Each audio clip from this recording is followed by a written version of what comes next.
بسم اللہ الرحمن الرحیم۔ شیطانوں کی دادی۔ سید نعمت اللہ جزائری اپنی کتاب میں نقل کرتے ہیں کہ ایک سال قحط پڑا اور ایک واعظ نے مسجد میں منبر پر تقریر کی اور کہا، جب کوئی شخص صدقہ دینا چاہتا ہے تو 70 شیطان اس کے ہاتھوں سے لپٹ جاتے ہیں اور اسے صدقہ دینے سے روک لیتے ہیں۔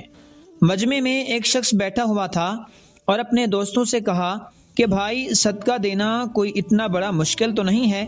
میرے گھر میں کچھ گندم رکھی ہوئی ہے، میں وہ مسجد میں لے آتا ہوں اور اسے غرباء اور فقراء میں بطور صدقہ تقسیم کروں گا، دیکھتا ہوں میرے ہاتھوں سے کیسے 70 شیطان لپٹتے ہیں۔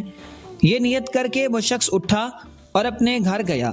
جب اس کی بیوی کو اس کے ارادے سے آگاہی ہوئی تو کہنے لگی، کچھ تو خدا کا خوف کرو، کم از کم اپنے بچوں پر ترس کرو، میرے اوپر ترس کرو۔ پہلے ہی اس شہر میں قحط پڑا ہوا ہے اور ہو سکتا ہے کہ قحط کا عرصہ طویل ہو جائے تو ہم بھوک سے مر جائیں گے۔ خلاصہ یہ ہے کہ عورت نے اس کو اتنا ملامت کی اور اتنے وسوسے ڈالے کہ وہ شخص خالی ہاتھ مسجد میں لوٹ آیا۔ مسجد میں بیٹھے ہوئے حاضرین نے پوچھا، ہاں کیا ہوا؟